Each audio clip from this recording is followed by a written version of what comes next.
보내줘야지. 다 합시다. 사명을 다하는 삶의 자세. 얼마나 크게 한가 봤어요. 자, 성교사님 나오십니다. 할렐루야.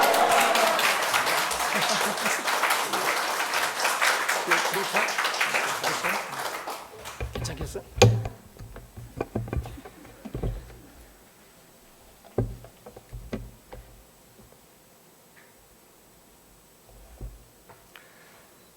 제가 마스크 벗겠습니다. 할렐루야.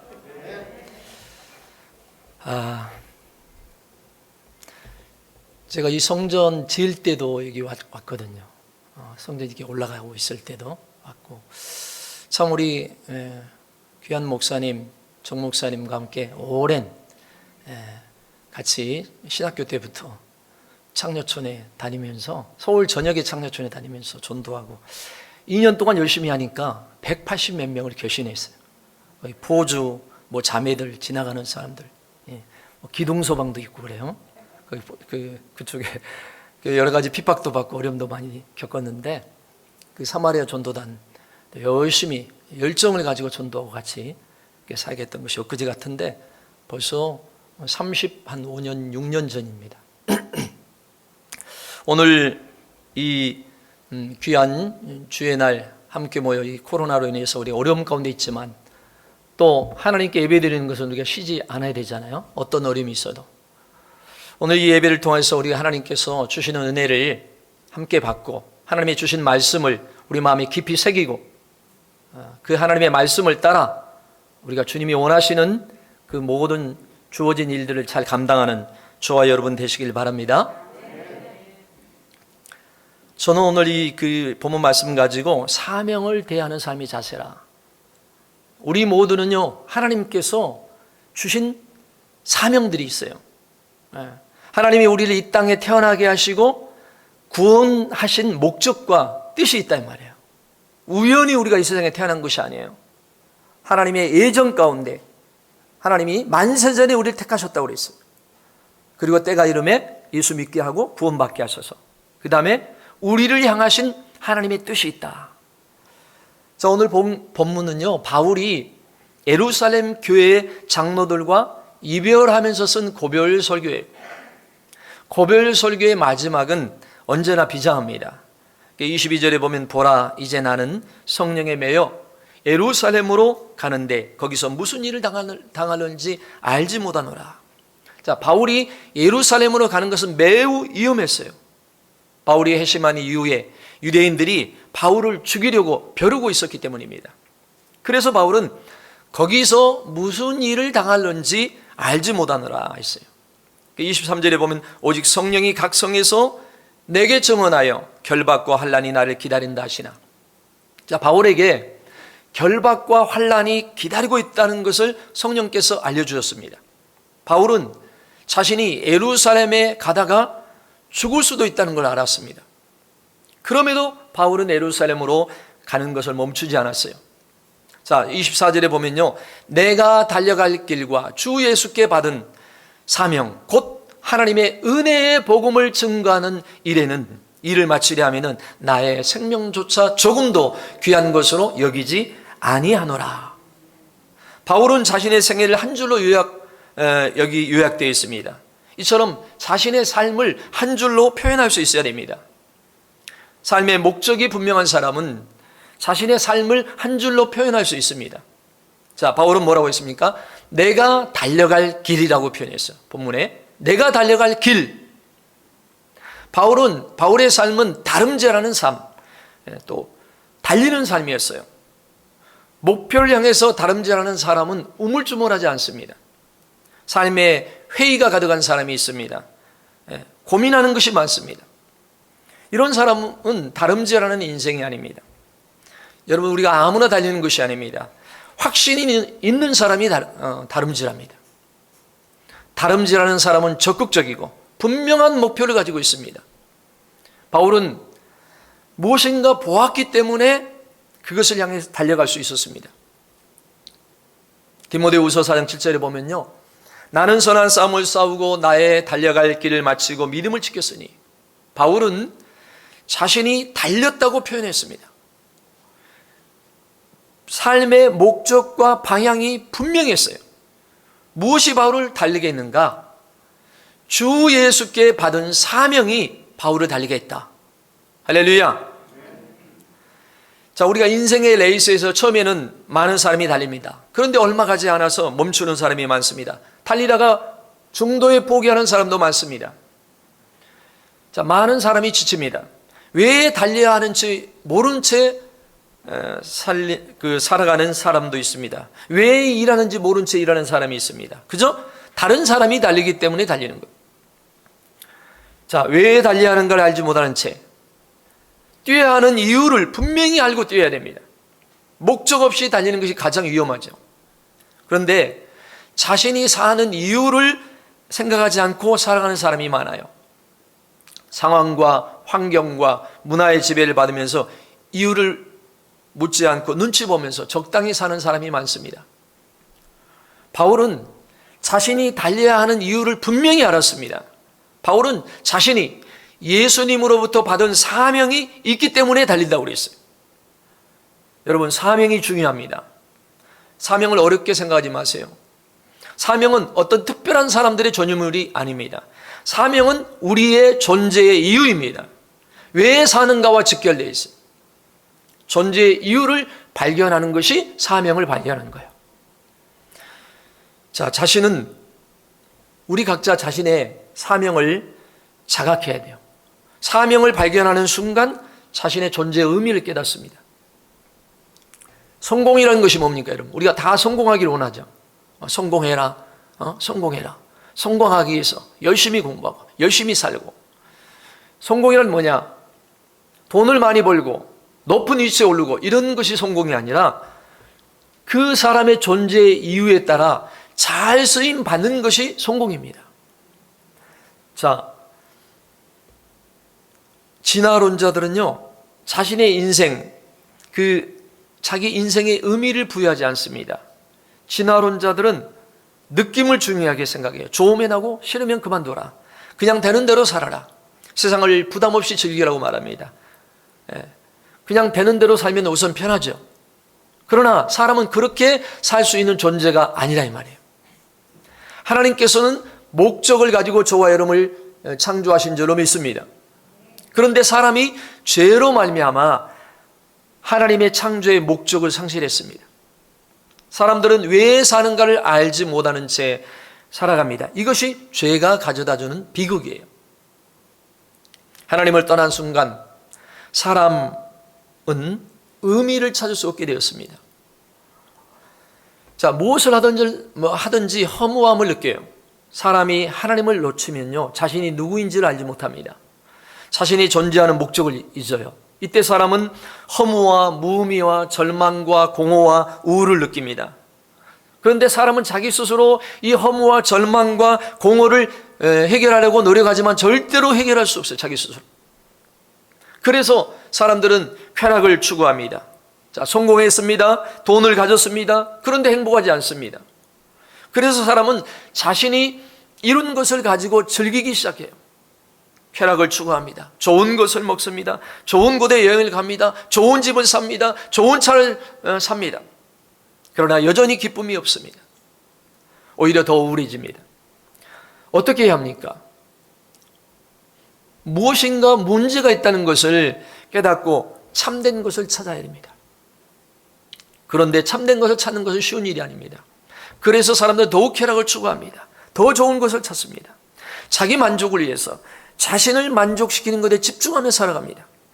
자, 바울은 그리스도를 만나기 전에 율법을 충실하게 지키며 살았어요. 종교가 주는 만족을 경험하며 살았어요. 바울은 율법을 충실하게 지키며 사는 것으로 만족하며 살았단 말이에요. 종교적인 성취로 인한 만족을 경험하면서 우월의식을 가지고 있었어요. 여러분, 종교 생활을 하는 사람은요, 하나님께 초점을 맞춘 것 같지만 실상은 자신에게 초점을 맞추고 살아갑니다. 자기 만족, 자기 성취가 목적이에요. 그러나 자기 만족은 오래가지 못합니다. 자기 자신을 만족시키는 것이 목적이기 때문에 쉽게 절망합니다. 이처럼 사람이 노력하여 얻은 것은 오래가지 못한다는 거예요. 곧 한계가 드러납니다. 자신의 사명을 발견하지 못한 사람은요, 자신이 살아야 할 이유를 알지 못하는 겁니다. 살아야 할 이유를 알지 못하는 채 사는 사람은 삶의 혼란을 경험합니다.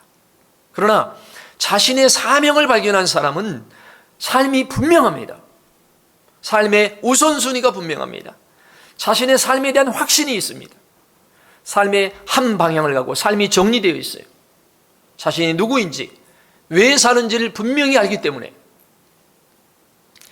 이 세상의 사람은요, 사명을 위해서 사는 사람과 생존을 위해서 사는 사람, 이 두 부류로 나눠 있어요. 사명을 위해서 사느냐, 아니면 그냥 살기 위해서, 생존을 위해서 사느냐, 둘 중에 하나예요. 직업이 무엇인가, 연봉이 얼마인가가 중요하지 않아요. 하나님께서 주신, 나에게 주신 사명이 무엇인가가 중요한 거예요. 할렐루야. 사명은 누가 주셔요? 하나님께 주신. 그래서 바울은 주 예수께 받은 사명이라고 그랬어요. 자신이 하고 싶은 것이 아니에요. 사명은 하나님의 뜻과 연결됩니다. 나를 향한 하나님의 뜻이 있다는 것을 발견하고 사는 것이 축복입니다, 여러분. 여러분이 향한 하나님의 뜻이 무엇인가, 하나님이 여러분이 주신 사명이 무엇인가를 발견했다면 여러분은 복된 사람이에요. 사람들은 결혼하고 출세하고 성공 등을 인생의 목적이라고 생각합니다. 돈을 버는 것을 인생의 목적으로, 자신의 사명으로 살고 사는 사람이 많습니다. 그런 것은요, 인생의 수단이지 목적이 아니에요. 목적을 위한 수단이에요. 할렐루야. 왜 사는지, 왜 일하는가를 물으면 사람들은요, 지금보다 더 나은 삶을 살기 위해서 일한다고 그래요. 그러나 나은 삶이 무엇인지 알지 못해요. 더 잘 먹고 잘 사는 것이 나은 삶이에요? 전혀 아닙니다. 사람들은 인생의 목적을 알지 못하는 채 그냥 바쁘게 살아갑니다. 살기에도 바쁘니 사명 다음에 생각하자 말합니다. 사명을 발견하지 못한 채 사는 것은 실패를 목표로 사는 것과 다를 바 없어요. 목적 없이 항해하는 것은 표류할 것을 작정한 것과 마찬가지입니다. 근데 여기 계신 여러분들은 제가 알기로는 우리 목사님을 잘 만나서 인생을 어떻게 살아야 되는지 하나님의 말씀을 배우고 가르침을 받고, 그래서 사명을 깨닫고 살아야 할 이유를 알고, 그래서 열심히 믿음 생활하고 있는 줄로 믿습니다. 매일 말씀을 우리가 묵상하면서 주야로 말씀을 묵상하는 복 있는 삶을 살고 그 말씀을 준행하고 깨닫고 준행하는 게, 그래서 그 말씀대로 사는 것이 바로 사명, 하나님이 주신 사명대로 사는 거예요. 그 각자 주신 많은 재능과 은사들이 있죠. 여러분, 하나님을 만난 사람은요, 사명을 분명히 합니다. 하나님께서 왜 태어나게 하셨는지, 하나님께서 왜 구원하셨는지를 압니다. 자, 사명을 어떻게 할 수 있는가? 첫째, 사명은 자신이 가지고 있는 것과 연관되어 있다. 자, 바울은 로마의 시민권을 가지고 있었습니다. 바울은 유대인으로서 길리기아 다소에 태어났고 거기서 가말리엘 문화에서 최고의 학문을 배우고 율법을 배웠어요. 바울이 가지고 있는 로마의 시민권은 바울이 자신의 사명을 감당하는 데 놀랍게 사용되었어요. 바울이 로마의 시민권을 가지고 있었기 때문에 누구도 바울에게 손댈 수 없었습니다. 바울은 이중 문화를 경험했어요. 그래서 바울은 이방인에 대해서 편견이 없었습니다. 이것은 바울이 이방 선교의 문을 여는 데 결정적인 역할을 했습니다. 여러분, 베드로는 유대인에 대한 편견을 쉽게 극복하지 못하는 데 반해서 바울은 이중 문화를 경험했기 때문에 이방인에 대한 편견이 없었습니다. 그래서 그를 하나님이 이방인의 사도로 세우신 거예요. 바울은 가말리엘 문화생이라고 그랬어요. 이것은 그가 예수 그리스도를 만나기 전의 일입니다. 가말리엘은 당시 최고의 스승입니다. 바울이 가말리엘의 그 가르침으로 공부를 했어요. 이거 역시 바울의 사명과 연결됩니다. 바울이 쓴 서신서를 보세요. 바울 서신을 보면요, 대단한 학문적인 능력을 가지고 있습니다. 우리가 바울 서신을 통해서 또 얼마나 은혜를 받아요. 바울이 최고의 그 스승 가말리엘의 가르침을 받고 공부한 것도 우연이 아닙니다. 하나님께는 그것을 사용하십니다. 우리가 가진 모든 재능, 은사, 뭐 우리의 기질, 우리의 성품, 우리 모든 것들이 하나님 앞에 사명과 연결되어서 하나님이 쓰신다는 거예요. 하나님께 주신 것, 하나님께 허락하신 것은 사명과 연결됩니다.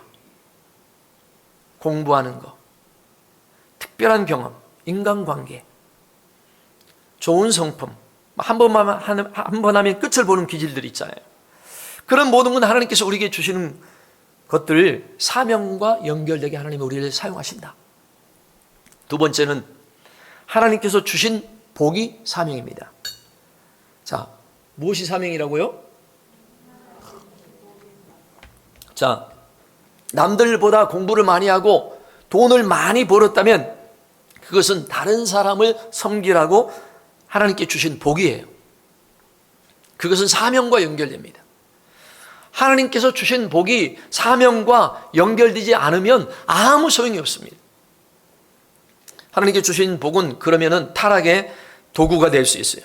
자, 우리나라에 하나님께서 얼마나 많은 복을 주셨습니까? 우리나라 근대사를 살펴보면 우리나라는 지금처럼 잘 살 수 있는 나라가 아니에요. 일제 강점기와 6.25 그 험난한 전쟁을 겪고 많이 겪은 나라가 이제는 세계 10대 경제 대국이 되었잖아요. 하나님께서 우리나라에게 복을 주셨기 때문에 가능한 것입니다. 그러므로 우리나라에 주신 사명이 있습니다. 하나님께 주신 복이 사명으로 이어지지 않는다면 하나님께 주신 복은 타락의 수단이 될 수 있다. 그래서 우리나라가 전 세계 지금 미국 다음으로 전 세계 선교사를 많이 파송한 두 번째 나라가 됐어요. 여러분, 선교사를 파송하면 기도만 해가지고 파송이 됩니까? 물질도 있어야 돼요. 교회를 세워야 돼요. 그러므로 우리나라를 크게 축복해서 많은 하나님의 종들을, 선교사를 보내고 그들에게 복음을 증거하게 하고, 또 그래서 우리는 하나님의 은혜를 주시고 축복해서 물질로 후원하고 기도로 후원하고 함께 동역하면서 세계 땅끝까지 복음을 전하라는 주님의 사명을 우리가 함께 감당하고 있는 줄로 믿습니다. 저번 주인가요, 여러분? 주일 예배 때 아프리카 선교사 김영애 선교사, 여러분 그 탄자니아에서 주일하다가 침대 밑에서 엎드려서 기도하는 모습으로 천국에 갔다고 그랬잖아요. 저하고 신학교 동기예요. 여기 오면 자주 보고 이렇게 같이 그랬는데 너무 저도 그 모습을 보고 막 눈물이, 가슴이 너무 아프더라고요. 그곳에서 독신으로 혼자 가서 복음을 전하다가 탄자니아, 저는 그 탄자니아 밑에 케냐에 독일에서 두 번 선교 간 적이 있어요. 마사이족 여러분 아시죠? 소똥집. 거기 가서 두 번 우리 교인들과 선교를 갔어요. 마사이족이 뭐 그 사자를 때려잡는 그런 종족이에요. 아프리카에서 마사이는 노예가 된 적이 없어요. 얼마나 무서운 종족인지 누가 건들지를 못해. 거기 가서 복음을 전한 적이 있는데 그 바로 위가 탄자니아예요. 제가 그 케냐에서 복음을 전할 때, 마사이족에게 복음을 전할 때요, 탄자니아 목사님이 오셔서 케냐 말로, 제가 한국말로 하면 케냐 말로 하고 케냐 말로 하면 또 마사이족 말로 통역을, 두 사람을 세워야 돼요. 그냥 험난한 곳입니다. 탄자니아, 케냐가. 그런 곳에서 복음을 전하다가 목숨 걸고 복음을 전했죠. 죽기까지. 왜 그래요? 사명을 받았기 때문에 그러는 거예요. 사명을 알고 깨달았기 때문에, 자기의 목숨, 자기의 청춘, 자기의 모든 것을 바쳐도 아깝지 않은 것을 알았기 때문에, 깨달았기 때문에 자기의 모든 생명을 바쳐서 복음을 전하는 겁니다. 저도 제 고향이 목포예요. 목포에서 고등학교 나오고 대학은 이제 다른 도시에 갔지만 나중에 다시 신학 직장생활 하면서 목포에서 제가 기도하다가 사명을 받았어요. 예수님을 만났어요. 유달산에서. 그리고 그 사명을 받고 나니까 뭘 할까, 하나도 세상 일이 부럽지 않고요. 나 같은 부족하고 연약한 죄인에게 주님이 오셔서 사명을 주신 것이 너무나 감사하고 감격하는 거예요. 그 뒤로부터 그 일을 지금까지 달려왔어요. 주의 일하는 것이 가장 기쁘고 가장 복되고, 그래서 지금 이제 신학을 졸업하고 한 33년, 여의도에서 14년 사역하고 독일에 들어가서 19년째 지금 사역하고 있어요. 한국보다 독일에서 더 많이 사역을 하게 됐어요, 지금.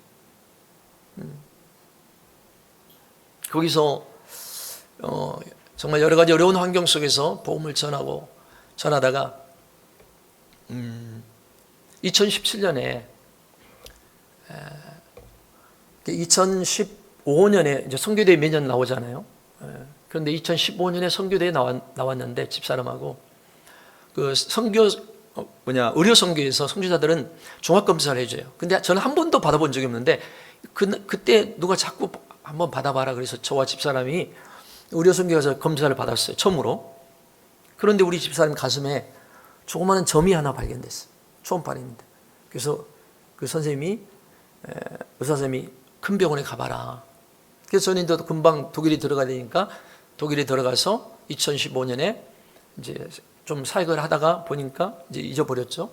하다 보니까 6월 달에 그걸 발견했는데 한 11월 달에 계속 이렇게 사역하다 보니까 우리 집사님 가슴이 좀 큰 몽골이 생기는 거예요. 잡히는 게. 그래서 깜짝 놀라가지고 병원에 가보자. 검사해보자. 그러니까 이것은 희귀성 급성 종양이라는 거야. 빨리 치료받아야 돼. 수술해야 돼. 암인데 급하게 자라는 종양. 그래서 2016년부터 신약을 쓰고 1년 동안 항암 치료를 받았어요. 머리 다 빠지고 그렇죠. 항암처럼 엄청 힘들잖아요. 근데 항암 치료 받으면서도 한 번도 주의를 빠진 적이 없고, 그때 집사람은 저희 아내는 교회 학교를 담당하고 있었고 또 여성 목장 셀을 인도하고 있었어요. 그럼에도 그 어려움 속에서 힘들고 어려운 그 1년 항암 치료 중에서도 교회 학교 학생들을 다 가르치고 또 목장도 인도하고, 너무 힘들면 내가 할게 좀 쉬어라. 아니다고 하고 하나님이 힘을 주셔서 한다고 그때마다. 그래서 2017년 항암 치료 1년 동안 잘 받고 16년 1년간, 그리고 2017년이 됐어요. 2017년에 이제 5월 달에 돼서 선교대를 나오게 됐어요. 그 전에 이제 집사람이 항암 치료 1년간 잘 끝나고 잘 치료받았다고 의사도 좋아했는데 2017년에 들어서 잔기침을 많이 해요. 계속 하는 거예요. 한 달, 2달. 그래서 잠도 좀 못 자고 잔기침 때문에. 그래서 나중에 엑스레이를 찍어보니까 한 4월 달에 폐에 물이 찼다는 거예요. 그래서 4월 말에 이제 폐에 물을 빼고 그러면 5월 달에 5월 초에 그랬거든요. 5월 달 제가 이제 선교대 나오고 집사람은 폐에 물을 빼고 와서 여기서 좀 쉬고 회복을 하자. 그렇게 하고 제가 먼저 나왔고 집사람은 이제 일주일 후에 나오기로 돼 있어요. 제가 나와서 선교대를 하는데 그때 갑자기 독일에서 전도사님한테 전화가 왔어요. 목사님, 빨리 들어오셔야 되겠습니다. 사모님이 한 달밖에 못 산답니다. 폐암 말기가 됐답니다. 전이 돼가지고 깜짝 놀랐어요. 그래서 부랴부랴 제가 들어갔어요. 그런데 그 들어가기 전에 2017년 6월에 5월 말에 한 달밖에 못 산다는 말을 듣고 퍼뜩 생각난 게 있었어요. 2015년에 저희 유럽은요 매년마다 부활절 금식성회랍니다. 유럽에 있는 모든 순복음 가족들이 전 유럽에서 모여서 한 500명, 600명이 지금 한 40년 동안 해왔어요. 그런데 2015년 그 부활절 성회를 위해서 미리 주의 종들이 2월 달에 모여서 예비 금식을 해요. 우리 프랑크푸르트에서 주로. 근데 2015년 2월 달에 예비 금식을 하는데 금식하다가 어느 날 갑자기 성령의 음성을 들었어요. 성령께서 2017년 떠난다. 그래서 저는 이게 무슨 성령의 음성 분명히 들었는데 이게 무슨 의미인지 몰라요. 내가 독일을 떠나나? 우리 총회장, 우리 영국의 김용목 목사님 아침에 일어나 말했어요. 목사님, 제가 새벽에 꿈속에 성령의 음성을 들었는데 2017년에 떠난대요. 이게 무슨 의미인가 모르겠다. 그랬는데 2017년에 집사람이 이제 한 달밖에 못 산다니까 딱 그게 떠오르는 거예요. 집사람이 세상을 떠나는 거였어요. 이미 하나님의 예정 가운데. 그 떠난다는 그 얘기를 듣고 그 해에 집사람 이게 선교대 때 발견된 거예요. 2015년부터. 6년 치료받고 7년에. 그리고 이제 2017년 6월 5일 어제가 집사람 4주기입니다. 세상을 떠났고 제가 그래서 어제 전화해서 우리 집사님들에게 자녀들하고 묘지 한번 갔다 와라. 많은 성도님들이 갔다 왔다고 그래요. 사진을 보내고. 근데 집사람은 최선을 다해서 54살이었어요 그때. 저에게 목회도 정말 힘이 되고 정말 열심히 일할 때인데 왜 하나님이 데려가셨는지 저는 몰라요. 아무도 몰라요. 하나님은 아시겠죠. 그러나 하나님의 뜻이 있어서 제 아내를 데려갔어요. 그 이후에 저희는 또 열심히, 집사님들이 더 열심히 우리가 사모가 떠났으니까 함께 사모가 했던 일들을 같이 동역해서 열심히 하자.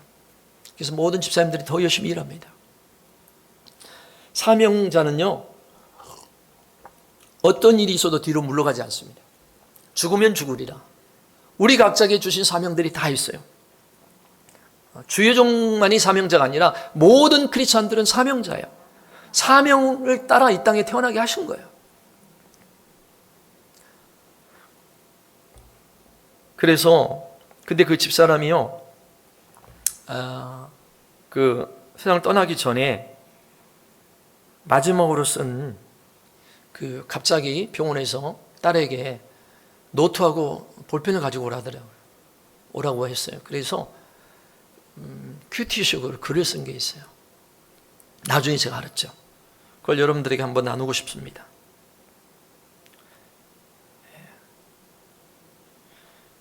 사모의 마지막 묵상, 시편 39편 4절, 여호와여 나의 종말과 연한의 어떠함을 알게 하사 나로 나의 연약함을 알게 하소서. 헛된 데 시간을 버리지 않는다. 짧은 시간 자꾸 자기 나이를 잊으면 안 된다. 살아서 모든 연단 통과하고 주님을 만납시다. 앞으로 살 날이 얼마 안 남았음을 깨닫는 것, 100% 순종, 하나님께 영광 돌리고 인정받는 삶. 시편 90편 12절, 우리에게 우리 날 계수함을 가르치사 지혜의 마음을 얻게 하소서. 어떻게 살았는지 헤아려 보고 어떻게 살지, 오늘 잘 살아야 한다. 믿음이 단단하고 영이 자라면서 하나님이 하셨다고 일평생 기억하라고 주신 것, 찬양, 기도, 말씀. 시편 39편 5절 6절, 주께서 나의 날을 한 뼘 길이만큼 되게 하심에 나의 일생이 주 앞에는 없는 것 같사오니 사람은 그가 든든히 서 있는 때에도 진실로 모두가 허사뿐이니이다. 진실로 각 사람은 그림자같이 다니고 헛된 일로 소란하며 재물을 쌓으나 누가 거둘는지 알지 못하니이다. 후회 없는 인생, 정말 연약함을 알게 하소서. 헛된 일 하지 말고 전도, 선교, 봉사로 후회 없이 달란트로 쓰임받고 하나님께로 돌아가자. 아침 햇빛이 나면 없어질 아침 이슬 같은 인생, 전도서 1장 4절. 이게 한 페이지, 이게 유언, 나중에 보니까 유언의 메시지예요. 마지막으로 숨을 거둘 때는 아무하고도 얘기하지 못하고 통증이 심해서 몰필을 한 숟가락 마시고 아침에 6월 5일 아침에 침실에서 저희 집에서 산소호흡기 꽂고 있을 때 그대로 그냥 세상을 떠났어요. 그때가 6월 5일 성령 강림절입니다. 독일에. 그래서 그날 아침에 저희가 아파트인데 아침 1층에 그 분수대에 한 300명의 독일 사람들이 성령 강림절 예배를 드리고 찬양을 드리고 있었어요. 그럴 때 우리 집사람은 이제 몰핀 맞고 잠을 자고 아마 그때 떠난 것 같았어요. 성령 강림절에 독일 사람들이 아주 은혜롭게 찬양을 해서 제가 아이패드로 여기에다가 아침에 그 모습을 녹음해서 영상을 촬영했어요. 집사람은 자고 있는 줄 알았어요, 아침에. 그런데 나중에 우리 루프트한자 승무원 집사님과 전도사 부부들이 세 가정이 와갖고 승무원 집사님도 말했더니 얼른 눈치가 빨라. 아니 우리 집사님 오늘은 좀 오래 잔다고 그랬더니 그 승무원 집사님 빨리 가가지고 딱 맥을 집어보니까 이미 의식은 없고 산소호흡기로 숨만 쉬고 있었던 거예요. 그래서 연락했던 의사들이 와서 다 검사해보니까 이제 준비하라. 산소호흡기만 띄면 숨이 끊어진다. 그래서 6월 5일 오전에 하나님의 부르심을 받고 천국에 갔어요. 우리는 사명자는 죽지 않습니다. 그러나 사명이 끝나면 하나님이 데려갑니다. 우리는 사명이 언제까지 해야 할지 아무도 몰라요. 그러나 우리가 해야 할 일들을 끝까지 주님이 부르는 그날까지 우리는 사명을 잘 감당해야 될 줄 믿습니다. 자신이 겪는 고통이 여러분 사명입니다. 남다른 고통을 겪는 사람이 있습니다. 하나님께서 왜 나에게 이런 시련을 주시는지 이해할 수 없어요. 그러나 세월을 돌이켜 보면은 자신이 겪은 고난을 통해서 하나님께서 일하시는 것을 알 수가 있습니다. 하나님께서는요, 하나님의 백성에게 시련을 많이 겪게 하십니다. 아무 어려움 없이 사는 것을 복이라고 생각해서는 안 됩니다. 믿음으로 살기 때문에 고난을 겪을 때가 많습니다. 하나님께서는 고난을 반드시 사용하십니다. 여러분들, 우리가 전도 안 하고 가만히 있으면 누구한테 핍박 안 받아요. 그리고 우리 정 목사님하고 창녀촌 전도할 때 얼마나 핍박을 당했지. 막 기동소방들을 그 사람들이 와서 맥살 잡고요, 막 물세례 받고요, 엄청 막 핍박을 했어요. 자기 영업방해 한다고. 우리가 와서 창녀촌에서 전도하니까 지나가는 사람들이 들어가지를 못하고 지나가는 거예요. 그냥 전도하면 핍박을 여러분도 많이 받잖아요. 그러나 가만히 있으면 누구한테 야단 안 맞아요. 조용히 교회만 다니면. 그러나 우리가 말씀대로 살고 복음을 전하고 주의 뜻대로 살다 보면 세상 사람들은 그걸 또 여러 가지 경우로 핍박을 당하고, 지금도 복음을 전하는 오지에서 예수 복음 전하는 것 때문에 핍박당하고 죽기도 하고 순교를 당하고 있어요. 하나님께서 우리 모두에게 고난을 허락하십니다. 고난을 통해서 우리를 정금같이 만들기 위해서, 그래서 하나님께 쓰시기 위해서. 성경의 믿음의 사람, 하나님의 사람 보십시오. 많은 고난을 다 겪었어요. 사울도 그랬고, 바울도 그랬고, 요셉도 그랬고. 십자가를 통해서 여러분, 예수님도 고통을 당했잖아요. 그 예수님의 고난과 고통을 통해서 우리가 구원받고 우리가 영원한 생명을 얻은 거 아닙니까? 우리는 우리가 고난당하고 고통을 당할 때 십자가를 바라보시기 바랍니다. 십자가를 통해서 해답을 얻으시기 바랍니다. 고통이 사명으로 연결된다면 고통은 낭비가 아닙니다. 고통을 통해서 하나님의 비밀을 깨달을 수 있습니다. 고난당할 때 우리가 하나님께 더 엎드려 기도하게 돼요. 여러분 보세요. 옛날에 우리 순복음교회 얼마나 힘들고 어려웠을 때 정말 모이기 힘쓰고 뜨겁게 기도하고 열심히 얼마나 전도했어요. 지금은 그보다 훨씬 잘 사는데 옛날보다 더 모이지 않아요. 기도 열심히 옛날에 같이 하지 않아요. 편하니까, 잘 사니까. 그것을 자기 자신 누리기에, 자기를 위해서 살기에 바빠. 이건 사명이 아니에요. 사명과 연결돼야 됩니다. 하나님이 주신 모든 것은 사명을 감당하라고 주신 거예요. 할렐루야. 사명을 다하다 끝나면 그게 가장 아름답고 값진 인생입니다. 여러분, 어떤 사람은 직임 때문에 일하는 사람이 있어요. 직분을 줘서 직분 때문에 일하다가 직분이 끝나면 일을 안 해요. 그러나 사명자는 절대 그러지 않습니다. 사명자는 직분이 있든 없든 어떤 어려움이 있든 사명을 깨달은 사람은 끝까지 그 사명을 감당하려고 노력합니다. 우리는 직분을 얻기 전에 하나님 앞에 사명받은 자라는 걸 깨닫기 바랍니다. 우리의 교회 직분은 어떤 70세나 연세가 되면 은퇴하잖아요. 그렇다고 아무 일 안 하고 있으면 되냐? 아니요. 그건 교회 준 직분이고. 그러나 그 직분이 아니더라도 하나님이 주신 사명은 끝까지 잘 감당해야 돼요. 주님 부르시는 그날까지. 할렐루야. 네. 저희 교회는 장로님, 권사님들이요, 70 넘어도 제가 은퇴 안 시켜요. 계속 일하시라. 계속. 건강하시면 계속 하시라. 하나님 일하는데 그게 걸림돌이 돼서는 안 되죠. 또 하나님이 부르시는 그날까지. 할렐루야. 저와 여러분 각자 주신 사명이 있어요. 모두에게 주신 사명. 그 사명은 함께 힘을 다하고 마음을 다해서 하나님 나라, 하나님의 이름, 하나님의 뜻을 위해서 너희는 기도하라. 주기도문에도 말씀해서 하나님의 부르심에 이유와 목적이 있고 사명이 있다. 마지막으로 부담감은 사명으로 이어집니다. 바울은 동족에게 복음을 전하기를 원했습니다. 그런데 하나님께서 그를 이방인의 사도로 부르셨어요. 그가 이방인에 대한 안타까운 마음을 가졌기 때문에. 여러분, 사명을 발견하는 것이 전부가 아닙니다. 사명을 발견하는 것으로 만족해서는 안 됩니다. 사명을 이루기 위해서는 대가를 지불해야 돼요. 우리의 대가를. 시간을 들이고 몸을 들이고 마음을 들이고 모든 걸 들여서 그 사명을 위해서 대가를 지불해야 돼요. 작은 헌신부터 우리가 시작해야 돼요. 내가 할 수 있는 것이, 이 사명을 위해서 내가 할 수 있는 것이 무엇인가?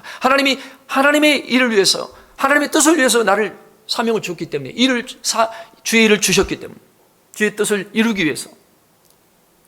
여러분, 우리가 생명이 얼마나 귀합니까? 생명보다 가치 있고 소중한 것은 없어요. 지금 우리가 생명의 가치를 알기 때문에 마스크 쓰고 있는 거 아니에요? 안 죽으려고, 우리가. 병 안 걸리려고. 병 걸리면 혹시 죽을 수도 있으니까. 그렇죠? 우리 생명이 귀하니까. 그러나 여러분, 사명을 발견하는 사람은요, 그 사명을 위해서 사도 바울은 자기의 생명조차 바치는 것을 아깝지 않게 여겼다고 그러죠. 왜? 왜 자기의 생명보다 더 사명을 위해서 아깝지 않게 여겼어요? 생명을 다 바치기. 그건 뭐냐? 생명보다 더 귀한 것을 발견했기 때문에 그렇습니다. 자신의 생명보다 더 귀한 것을 발견했기 때문에 그는 목숨 바쳐, 생명 바쳐 그 사명을 감당했던 거예요. 어떤 핍박과 환난과 어려움이 온다 할지라도 자기의 달려갈 길을 목숨을 다해서 달려가서 나의 달려갈 길을 다했다고 바울은 고백했습니다. 우리가 나의 목숨보다 귀중한 사명을 발견한 사람은 절대로 뒤로 물러가지 않습니다. 어떤 환경에도 굴하지 않습니다. 주를 위해서 죽는 것이 놀라운 은혜와 축복입니다. 주를 위해서 목숨 바친 것은 그 낭비가 아니에요. 하나님의 놀라운, 우리 인생의 놀라운 축복이에요. 자신의 사명을 감당 위해 생명을 걸었던 바울, 성실하게 산 정도가 아니라 생명을 걸었다. 이보다 행복한 사람은 없습니다. 바울은 자신의 모든 것을 바쳐도 아깝지 않을 사명을 발견했기 때문에 그 사명을 위해서 죽기까지 충성했습니다. 우리 또한 이와 같이 죽도록 충성하는, 저와 여러분 이 호숫교회에 하나님이 보내주셨어요. 함께 하나님의 나라, 하나님의 뜻을 이루라고 한마음 한뜻이 되었어. 아멘. 그래서 우리가 내가 함께 연합해서 해야 할 일이 무엇인가? 여기서 우리 귀한 목사님의 가르침을 받고 배우고, 그래서 하나님의 뜻과 사명을 위해서 일하고, 할렐루야. 네. 이런 코로나 사태에 우리가 마스크 쓰고 예배드리고 여러 가지 어렵지만 이런 환경에도 우리가 할 수 있는 일들이 있어요. 하나님께서 주신 복, 하나님께 주신 은혜가 있습니다. 그것을 나누기 위해서 힘쓰시기 바랍니다. 아까도 말씀드렸죠? 사명이 끝나면 우리는 하나님이 데려가신다. 나이를 우리는 몰라요. 어떻게까지 해야 할지 아무도 몰라. 우리는 사명자로 살아야 됩니다. 지금까지 생존하기 위해서 살아왔다면 이제는 사명을 위해서 살아가시기 바랍니다. 사명을 위해서 생명을 걸어야 됩니다. 여러분, 사명을 위해서 우리가 생명을 걸면 하나님께서는 우리의 생존을 책임져 주셔요. 믿습니까? 내가 사명을 위해서 살면 우리의 생존은 하나님 다 책임져 주셔요. 저희 집사람이 마지막 2017년 6월 5일 날 세상을 집에서 침대에 앉아서 누워서 떠날 때, 그때 저희 아들 교팅견 법대 졸업하고 졸업 논문을 쓰고 이제 이틀 후에 그 졸업 논문을 발표하는 날이에요. 졸업 논문 발표, 이것도 다 사법고시에 들어갑니다. 근데 내일 모레 그 졸업 논문 쓰고 나서 그걸 발표해요. 시험자에서 발표하는 것도 다 점수에 들어가요. 그런데 이제 엄마 세상을 떠나가지고 안방에서 그 모습을 보고 저희 아들 애찬이가 엄청 울더라고요. 엄청 울고, 딱 울고 나서 이제 밖에는 집사님들이 계셔. 눈물을 딱 닦고 그대로 이제 올라갔어요. 왜냐? 다음 날이 발표하니까 사법 그 논문. 그리고 이제 시험을 치고 내려왔어요. 그 사법 그 졸업 교팅견 법대 졸업 논문 발표했는데 그 발표 시험을 자기가 준비해서 이렇게 교수들 앞에서 다 발표합니다. 프레젠테이션하고. 근데 최고의 점수를 받았어. 최고의 점수. 그리고 그 후에 사법고시 1차 시험에 차석이 돼. 성적은 차석이에요. 2등이 됐어. 근데 이제 1차 시험 보고 면접 시험이 또 있어요. 3시간 봐요, 면접 시험도. 그것까지 해서 1차 사법고시 성적이 나와요. 면접 시험에 친한 요하네스가, 그 어머니는 베를린 검사장, 아버지는 로펌의 회장, 집안은 대법관, 완전히 독일의 최고의 법관 집안. 요하네스라고. 그 친구가 그 면접 시험에 전부 교수, 현직 검사 이런 사람들이 나와서 면접 시험을 보거든요. 3시간. 근데 그 친구가 또 어머니가 검사죠. 그러니까 다 또 검사 알죠, 조금. 그래서 그 친구가 점수를 면접 시험을 조금 더 받았어. 그래서 그 친구가 2등이 되고 이찬이는 3등이. 별 차이 없지만 0점 몇 차이로. 그래서 상관하지 않죠. 아주 친한 친구니까.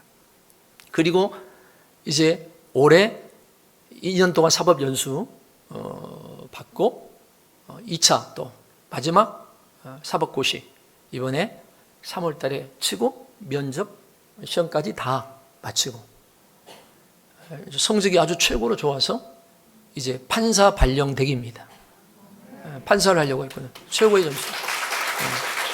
그래서 아마 독일에서 판사가 되면 최초의 한국 사람, 아마 아시아 사람도 별로 없을 거예요. 판사가 돼요. 하나님께 영광 드리는 거죠. 저는 그 아들을 주의 종을 만들려고 그랬어요. 어렸을 때부터. 저희들이 목회자, 저희가 4대째고 걔가 5대째거든요. 저희 작은아버지도 목회하시고 저기 형제들도 형님, 둘째 형님, 뭐 사촌 동생들 주의 종들이 많아요. 4대째 믿으니까. 그래서 마지막 이 아들도 내가 이제 주의 종을 너는 주의 목사가 돼야 된다. 어릴 때부터 했는데 초등학교 때는 이제 아버지가 그러니까 나는 목사가 돼야 되는 거다. 이렇게 생각했다가 이제 독일에 가서 중3이 되니까 갑자기 아빠 나는 목사가 안 되고 법조인이 돼가지고 법조인에서 복음을 전하는 선교하겠다. 중3부터 딱 자기는 목표가 분명했어요. 법조인 그리고 판사가 되겠다는 거예요.